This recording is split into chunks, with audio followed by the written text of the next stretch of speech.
नमस्ते छात्रों, मैं आपकी हिंदी अध्यापिका हूँ। आज मैं आपको कविता पाठ पढ़ाने वाली हूँ। कविता का शीर्षक है श्री कृष्ण की छटा।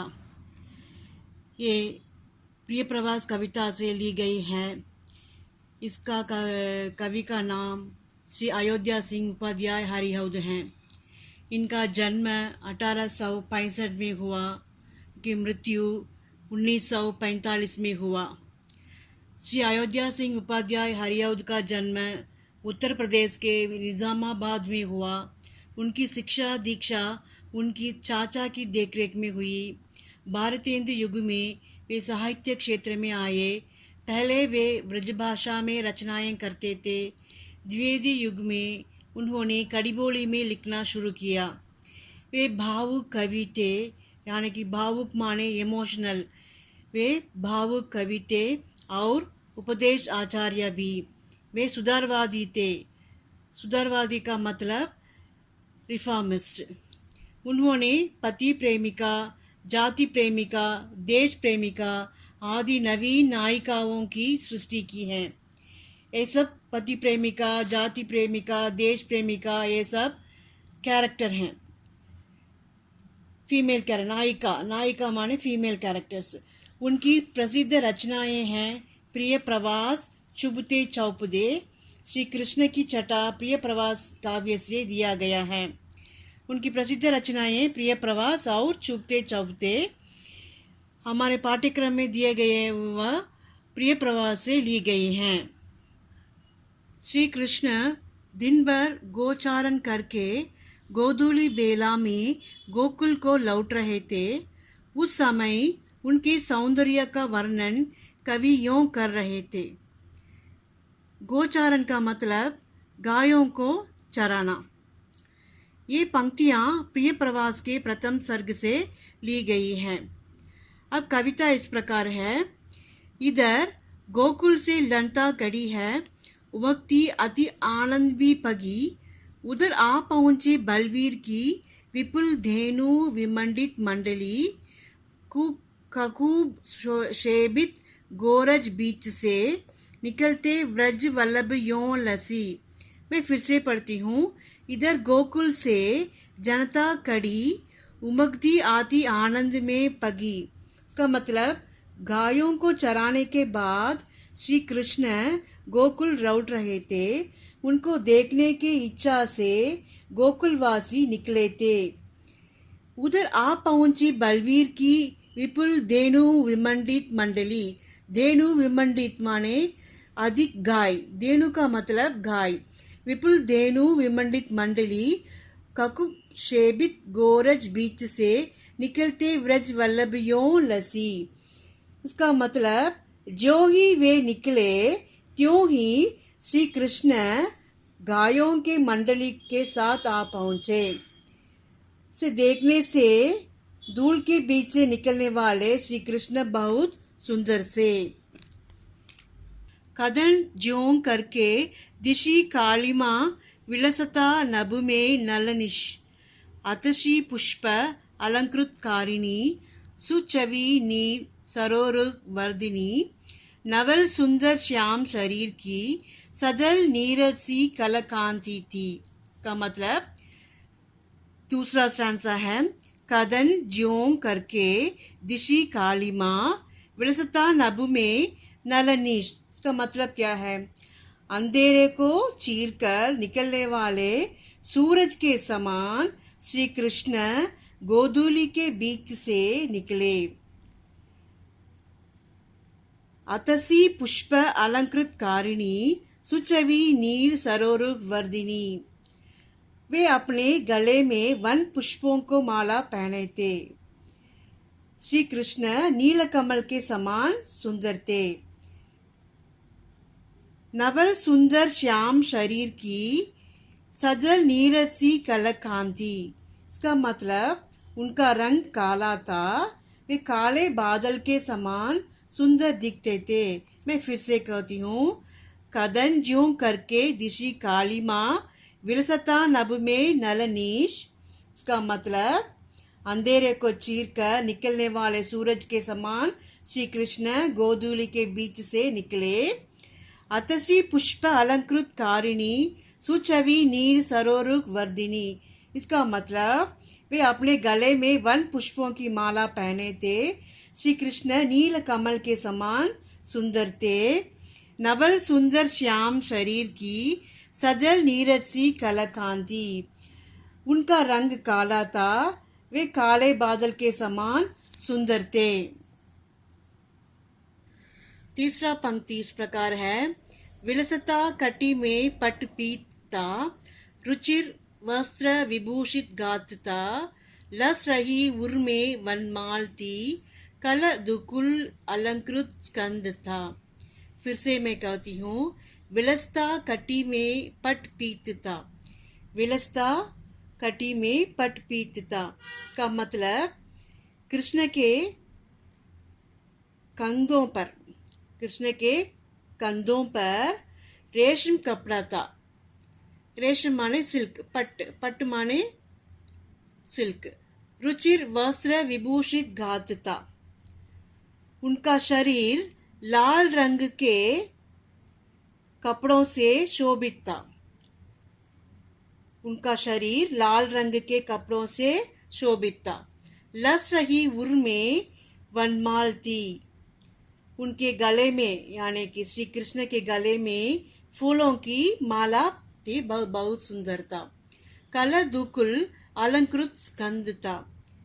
इनसे, इन सबों से उनका सौंदर्य और भी बढ़ गया है। मैं फिर से कहती हूँ, विलसता कटी में पट पीतता। उनका यानी कृष्ण के कंधों पर रेशम कपड़ा था। रुचिर वस्त्र विभूषित था। उनका शरीर लाल रंग के कपड़ों से शोभित था। लस रही उर में वनमाल थी।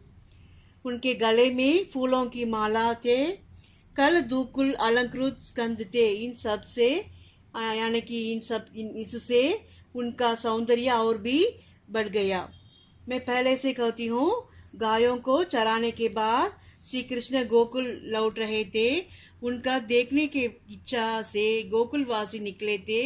जो ही वे निकले, त्यों ही श्री कृष्ण गायों की मंडली के साथ आ पहुंचे। धूल के बीच से निकलने वाले श्री कृष्ण बहुत सुंदर दिखते थे। उस समय वे अंधेरे को दूर करके निकलने वाले सूरज के समान थे। श्री कृष्ण के गले में फूलों की माला पहने थे। वे नील कमल के समान सुंदर थे। काले बादल और श्री कृष्ण दोनों समान थे। कृष्ण ने कमर में पीले रंग का कपड़ा पहना था। उनका शरीर लाल रंग के कपड़ों से शोभित था। कृष्ण के कंधों पर रेशम कपड़ा था। इन सब से उनका सौंदर्य और भी बढ़ गया। चौथा पंक्ति देखेंगे। मकर केतन के कल केतु से लसित थे, वर कुंडल कान में गिर रही उनकी सब ओर थी, विविध भावमयी अलकावली। इसका मतलब इस प्रकार है। मकर केतन के कल केतु से लसित थे, वर कुंडल कान में। श्री कृष्ण के कानों में कुंडल लटक रहे थे। वह कुंडल मछली के आकार वाले थे। गिर रही जिनकी सब ओर थी, विविध भावमयी अलकावली। उनके घुंघराले बाल कुंडलों और कानों को घेरे हुए थे। मैं फिर से कहती हूँ, मकर केतन के कल केतु से लसित थे, वर कुंडल कान में, यानी कि कृष्ण के दोनों कानों में कुंडल लटक रहे थे। वे कुंडल मछली के आकार वाले थे। गिर रही जिनकी सब ओर थी, विविध भावमयी अलकावली। इसका मतलब उनके घुंघराले बाल कुंडलों और कानों को घेरे हुए थे। मैं फिर से पहले से कहती हूँ, श्री कृष्ण गायों को चराने के बाद गोकुलवासी श्री कृष्ण को लौटाने के लिए उनके लिए देख रहे हैं। उनको देखने की इच्छा से गोकुलवासी निकले थे। ज्यों ही वे निकले, त्यों ही श्री कृष्ण गायों की मंडली को साथ आ पहुंचे। धूल के बीच से निकलने वाले श्री कृष्ण बहुत सुंदर थे। उस समय वे अंधेरे को दूर करके निकलने वाले सूरज के समान थे। श्री कृष्ण गले में फूलों की माला पहने थे। वे नील कमल के समान सुंदर थे। काले बादल और श्री कृष्ण दोनों समान थे। कृष्ण ने कमर में पीले रंग का कपड़ा पहना था। उनका शरीर लाल रंग के कपड़ों से शोभित था। कृष्ण के कंधों पर रेशम कपड़ा था। इससे उनका सौंदर्य और भी बढ़ गया था। कृष्ण के दोनों कानों में कुंडल लटक रहे थे। वे कुंडल मछली के आकार वाले थे। उनके घुंघराले बाल कुंडलों और कानों को घेरे हुए थे। पांचवा पंक्ति इस प्रकार है। मुकुटता शिर का शिकी तुच्छ का पुच्छ का अति मनोहर मुंडित माधुरी असित रत्न समान सुरंजिता सतती जिसकी वर चंद्रिका। इसका मतलब इस प्रकार है। मुकुटता शिर का शिकी पुच्छ का, पुच्छ का मतलब मोर के पंख। मोर के पंख का उनके सिर पर, कृष्ण के सिर पर मोर पंख का मुकुट था। अति मनोहर मंडित माधुरी, वह देखने में बहुत सुंदर था। असित रत्न समान सुरंजित, उनका माथा उज्जवल था। सतती जिसकी वर चंद्रिका, मोर पंख उनके देखने में उनकी आंखों की तरह थी। मैं फिर से कहती हूँ। मुकुटता शिर का शिकी पुच्छ का अति मनोहर मंडित माधुरी असित रत्न समान सुरंजिता सतती जिसकी वर चंद्रिका। इसका मतलब कृष्ण की सिर पर मोर पंख का मुकुट था। उनका माथा उज्जवल था और देखने में बहुत सुंदर लगता था। वह मोर पंख की आंखों की तरह था। अब हम छठवां पंक्ति देखेंगे। विशद उज्जवल उन्नत भाल में विलसती कलकेशर कौरती। उनकी सुंदर माथे पर एक तिलक था, चंदन तिलक था। वह कैसा था? आसित पंकज के दल में लसे रज सुरंजित पीत सरोज ज्यों। नील रंग के बाल पर पीले रंग का तिलक था। वह देखने में नील कमलों के बीच में खिले पीले कमल के समान थे। मैं फिर से कहती हूँ। विशद उज्जवल उन्नत भाल में, यानी कि उनके विशद उज्जवल उन्नत माथे में विलसती कल केसर कौरती। केसर कौर माने चंदन का तिलक था। आसित पंकज के दल में लसे रज सुरंजित पीत सरोज ज्यों, यानी कि नीले रंग के बाल पर पीले रंग का तिलक था। वह देखने में नील कमलों के बीच में खिले पीले कमल के समान था। मैं फिर से कहती हूँ, पहला पंक्ति से उनका सारांश कहती हूँ। गायों को चराने के बाद श्री कृष्ण गोकुल लौट रहे थे। उनको देखने की इच्छा से गोकुलवासी निकले थे। ज्यों ही वे निकले त्यों ही श्री कृष्ण गायों की मंडली के साथ आ पहुंचे। धूल के बीच से निकलने वाले श्री कृष्ण बहुत सुंदर थे। उस समय वे अंधेरे को दूर करके निकलने वाले सूरज के समान थे। श्री कृष्ण गले में फूलों की माला पहने थे। वे नील कमल के समान सुंदर थे। काले बादल और श्री कृष्ण दोनों समान थे।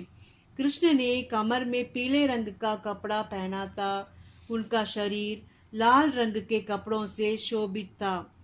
कृष्ण के कंधों पर रेशम कपड़ा था। इससे उनका सौंदर्य और भी बढ़ गया। कृष्ण के कानों में मछली के आकार वाले कुंडल लटक रहे थे। उनके घुंघराले बाल बिखरे थे। कृष्ण के सिर पर मोर पंख का मुकुट था। उनका माथा उज्जवल था। उनके माथे पर चंदन का तिलक था। नील रंग के बाल पर पीले रंग का तिलक था और देखने में नील कमलों के बीच में खिले पीले कमल के समान थे। ठीक है छात्रों, आगे की कविता अगले कक्षा में हम देखेंगे।